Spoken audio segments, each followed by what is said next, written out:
অবিলম্বে 100 দিনের কাজ শুরু না হলে তোলপাড় হবে রাজ্য। বুধবার একথা জানালেন সিপিএম এর কৃষক সংগঠন ও সারা ভারত ক্ষেত মজুর ইউনিয়নের রাজ্য সম্পাদক নিরাপদ সর্দার। এছাড়াও জিনিসপত্রের দাম ঊর্ধ্বমুখী, অথচ হেলদোল নেই সরকারের। ফলে কেন্দ্রের জনবিরোধী নীতির বিরুদ্ধে দেশ জুড়ে 500 জেলায় বিক্ষোভ কর্মসূচির ডাক দেওয়া হয়েছে 26শে নভেম্বর বলে জানালেন নিরাপদ সর্দার।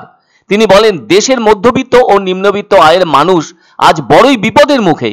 জিনিসপত্রের অসম্ভব দাম বেড়ে যাওয়ার কারণে এই দেশের স্বল্প আয়ের মানুষজনের জীবন যন্ত্রণা বেড়ে উঠেছে, অথচ সেগুলো নিয়ে বলার মানুষের অভাব বলে জানালেন নিরাপদ সর্দার।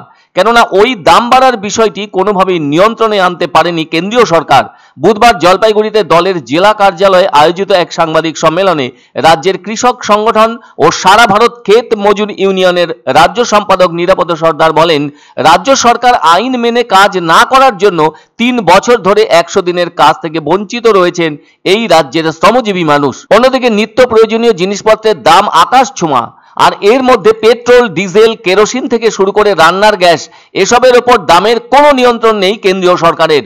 এতে সাধারণ মানুষের আর্থিক যন্ত্রণা অনেকখানি বেড়ে গিয়েছে, কেননা কেন্দ্রের বিরুদ্ধে বলার মতো অবস্থায় নেই কোনো রাজনৈতিক দল।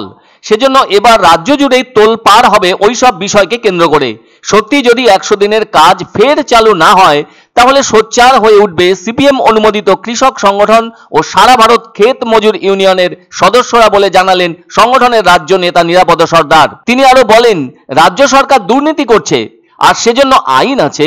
যারা দোষী তাদের শাস্তি দিয়ে দ্রুত 100 দিনের কাজ চালু করতেই হবে বলে জানান নিরাপদবাবু। তিনি আরো বলেন, একদিকে কেন্দ্রীয় সরকারের জনবিরোধী নীতি আর অন্যদিকে রাজ্য সরকারের দুর্নীতি, এসবের বিরুদ্ধেই 26শে নভেম্বর মঙ্গলবার দেশের 500টি জেলায় বিক্ষোভ কর্মসূচির ডাক দেওয়া হয়েছে বামপন্থীদের পক্ষ থেকে।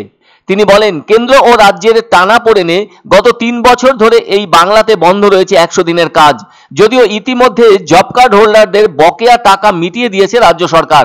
এক্ষেত্রে উল্লেখ করা প্রয়োজন, 2006 সালে তৎকালীন মনমোহন সিং সরকার চালু করেছিল গ্রামীণ ভারতের এই কর্মনিশ্চয়তা প্রকল্প। এদিকে 2021-22 অর্থবর্ষ থেকেই এই খাতে মোট খরচ কমতে শুরু করেছে। এই প্রকল্প ঠিকঠাকভাবে চালিয়ে যাওয়া যাবে কিনা সেই নিয়েই শুরু হয়েছে জল্পনা। আর এটা নিয়ে প্রশ্ন উঠতে শুরু করেছে নানান মহলে, কেননা রাজ্য সরকারের পক্ষ থেকে অভিযোগ আছে মনরেগা প্রকল্পের বরাদ্দ দীর্ঘদিন ধরে আটকে রেখেছে কেন্দ্র। 2020-21 অর্থবর্ষে 100 দিনের কাজে সারা দেশে মোট খরচ হয়েছিল 1,11,000 কোটি টাকা। ঠিক পরের বছরে 2022-23 এবং 2023-24 অর্থবর্ষে মোট খরচ 1 লক্ষ কোটি টাকার গণ্ডি পেরোলেও তা 1,11,000 কোটি টাকার কাছে যায়নি। 2022-23 অর্থবর্ষে এই খাতে খরচ ছিল মোট বাজেটের 1.78%, যা কিনা গত 10 বছরের সর্বনিম্ন। তাহলে বোঝাই যাচ্ছে 26শে নভেম্বরের বিক্ষোভ কর্মসূচি দেশের অনেক অঞ্চলে প্রভাব ফেলবে বলেই মনে করছেন নিরাপদ সর্দার। গোটা রাজ্য জুড়ে তোলপাড় হবে, 100 দিনের কাজ অনতি বিলম্বে চালু করতে হবে। রাজ্যে যারা দুর্নীতি করেছে তাদের শাস্তি দিতে হবে। 26শে এই জেলাতেও সমাবেশ হবে, 21টা জেলাতেই সমাবেশ হবে, ভারতবর্ষে 500-র বেশি জেলাতে সমাবেশ হবে।